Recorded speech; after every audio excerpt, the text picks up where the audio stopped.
Olá amigos, sejam bem-vindos a mais um vídeo do meu canal, eu sou o Lucas Knipe e antes tarde do que nunca, temos que falar da transferência de Rúben Dias para o Manchester City. O Manchester City assinou mais um reforço para essa temporada, de novo no corpo de zagueiros, foi o Nathan Ake e agora o Rúben Dias, para tentar tornar essa zaga um pouco mais eficiente. Por mais que às vezes eu discorde até de achar que o problema da zaga é apenas material humano, eu acho que tem problemas táticos do Pep Guardiola nesse sentido também, mas falando um pouco do Rúben Dias. Foi carinho. Foi bem carinho, hein? Olha só, eu acho que a maior conquista dessa contratação é o fato que você se livrou do Otamendi. Disso aí os caras devem estar soltando um fogo de artifício, porque se um cara que não estava nem um pouco confiável, jogando muito mal, fora de forma, era o Otamendi. Que isso? Que o Otamendi estava jogando muito mal. Você dá ele na mão do Jorge Jesus. O Jorge Jesus pode fazer milagre, ou fez com o Arão, porque eu não sei até agora como o Arão jogou bola com o Jorge Jesus, porque hoje está jogando bem abaixo do que estava na época com o português. Pode ser que o Jorge Jesus seja um milagreiro nesse sentido, mas o Pep Guardiola, ele se livra do Otamendi e traz o Rúben Dias, que obviamente é um grande salto de qualidade, né? Agora você tem uma dupla de zagueiros que pode ser mais sólida. O Ake e o Rúben Dias precisam ser moldados, lapidados, porque são jogadores jovens e que cometem alguns erros. São caras com muito potencial e muito talento. Pode ser que ele seja uma grande dupla de zaga em pouco tempo para bater de frente com as principais, mas não soluciona todo o problema da defesa do City. Como eu disse também, são jovens. O Rúben Dias é talentoso, é promissor, mas é jovem e ainda perde muitos duelos aéreos. Ele perde um terço dos seus duelos, e perder um terço dos duelos pode ser a diferença, né? Se você conquista pelo menos, vamos falar, a diferença entre um quarto e um terço dos duelos aéreos perdidos pode ser a diferença entre um gol ou não. Então, assim, eu acho que ele perde alguns duelos aéreos que não era para perder. Os duelos do chão dele não são tão bons assim, ainda precisa evoluir isso. Tem potencial, ele posiciona bem, mas o fato é que eu acho que pelo dinheiro que eles pagaram pelo Ake e pelo Rúben Dias, tava para ter trazido o Koulibaly. Eu acho que o City gastou muito dinheiro nos dois, acho que dinheiro até mais do que eles valiam, e não quis trazer o Kalidou Koulibaly do Napoli. Óbvio, o Koulibaly não acho ele um pouco superestimado, mas ele está muito mais pronto que esses dois zagueiros e não vai cometer tantos erros. E quando você está numa liga que você tem 5 outros times muito fortes, né? Pelo menos no mínimo eu coloco o Chelsea, o Liverpool, o United, por mais que o United seja uma bagunça completa, tem muito talento, tem o Everton, tem o próprio Tottenham. Então assim, você tem tantos times assim fortes, você precisa de um zagueiro seguro que cometa o mínimo de erros possíveis. E o Koulibaly, nesse sentido, ele é mais preparado para o City do que propriamente o Rúben Dias e o Ake. Então eu vi que o City escolheu por apostar no potencial. É o Guardiola tomando mais uma aposta. Porque vamos lembrar, desde que o Guardiola chegou, nenhum time investiu mais na defesa do que o Manchester City. Foram mais de 400 milhões de euros na defesa. É uma grana absurda e até agora quase nenhuma dessas contratações vingou. Kyle Walker não vingou, a gente está vendo o Laporte também não vingou, por mais que tenha algumas boas atuações, ele se lesiona muito.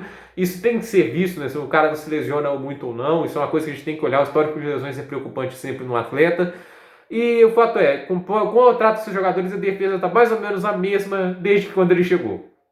Comete falhas, assim, às vezes até muito idiotas algumas vezes. Eu vi ali um jogo contra o Wolverhampton, me espantou muito o fato do City ter só tomado um gol, porque várias vezes os jogadores do Wolverhampton conseguiam criar jogadas e o jogador que vai finalizar estava sozinho, com um distanciamento social enorme entre ele, né? Impressionante.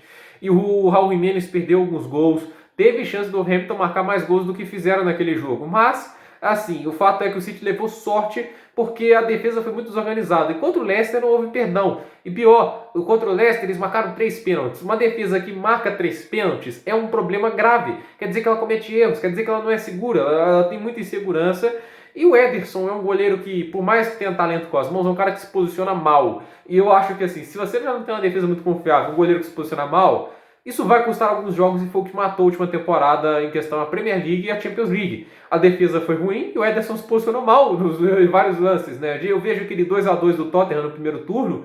O gol que o City sofre é um posicionamento ridículo do Ederson. O gol que eles tomam contra o Lyon, 2 deles, eu acho que o Ederson estava mal posicionado. E a defesa não ajuda também. Então, assim, se você tem esses problemas, a defesa e o goleiro não se ajudando, você vai perder jogos para times que você deveria vencer. Foi assim que o City perdeu para o Southampton, foi assim que o City perdeu para o Norwich. Então, assim, se a defesa não vai colaborar, o ataque vai ter que se esforçar em dobro. E ele marcou 107 gols na última temporada e ficou longe do Liverpool. Então, assim, o problema é ser consertado no City, obviamente a defesa está se investindo lá. Mas eu acho que o olho de contratações do Pep Guardiola não é um dos melhores do mercado. Ele é um gênio tático ofensivamente. Sou muito fã do Guardiola, para mim um dos melhores técnicos da história. Mas eu admito assim que o Pellegrini, que é o antigo treinador do City, era bem melhor em questões de contratação. Ele sabia olhar muito bem as dependências do time e escolher peças melhores. Não à toa o City, com o passar do tempo com ele, cresceu pelo menos na Champions League, chegou à semifinal no último ano dele, embora oscilasse mais na Premier League. Ele sempre teve ataques muito poderosos, nos últimos 3 anos dele sempre teve os 3 melhores ataques. Então assim, eu olho para o Pellegrini e eu vejo mais inteligência nas contratações, mesmo sem ter tanta confiança da diretoria. A diretoria nunca confiou no Pellegrini a ponto de dar 400 milhões para investir na defesa como deu o Guardiola. Nunca achou que ele seria o cara que montaria o time campeão da Champions. E o Guardiola é a pessoa que recebe essa aposta do City e até agora não passou das quartas de finais. É decepcionante e o fato é que a defesa precisa melhorar muito. E o Rúben Dias é uma aposta grande, porque foi um jogador jovem e se não entregar resultados rápidos, pode ser que o Guardiola não suporte essa temporada, porque se te dá o dinheiro e o cara te entrega algo que já fez algumas temporadas atrás, não é algo que eles querem. O City quer a Champions. É o que eles mais desejam. E no final tem tropeçado em momentos que não podiam tropeçar. Tomaram 3 gols contra o Tottenham no ano passado e tomou 3 gols do Lyon também. Porque uma subestimou o oponente, na outra levou gols que não podiam tomar.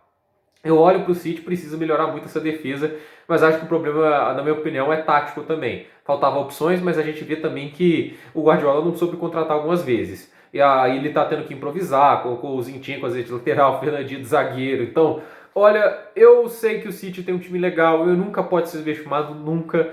O Liverpool meio que foi no marcha lenta, levou um 4-0 que podia ter sido 5. Então, assim, nunca pode se subestimar o Manchester City. Mas se a defesa não ficar melhor logo, eu acho que não ganha a Premier League e não ganha a Champions, ainda mais com a Premier League subindo de nível. Vamos ver, né? Pode ser que o Rúben Dias vingue, mas é uma transferência assim que eu olho e eu acho que o valor foi um pouco exagerado. Não sobra muito para você trocar um pouco as laterais e você tentar fazer um investimento talvez num volante mais competente que o Fernandinho. Acho que o Fernandinho já está começando a sentir um pouco de desgaste. Eu vejo assim que o City poderia ter feito outras mexidas, ou se fosse gastar muito, trazer um cara mais de elite. E eu olho assim para as laterais, o City perdeu oportunidades boas de trazer o Telles, o Reguilhon, porque a lateral esquerda do City também está muito desamparada e muitos times estão explorando a lateral esquerda, tanto do City como do Manchester United. A gente vê que a lateral esquerda tem sido a fragilidade de muitos times e o City não se reforçou nessa área, nessa temporada até onde eu sei. Então fica um pouco preocupante às vezes ver o City ali não negligenciando alguma outra posição da zaga. De qualquer maneira, não subestime o time, vamos ver se o Rúben Dias consegue dar certo nesse time. Então eu acho que tem potencial, pode dar certo, mas ainda me assusta um pouco ser muito jovem. Eu acho que poderia ter arriscado um pouco mais financeiramente indo atrás do Koulibaly no Napoli. Por esse vídeo é isso, gente. Dúvida nos comentários, deixe seu like, se inscreva no canal, compartilhe esse vídeo e até o próximo vídeo.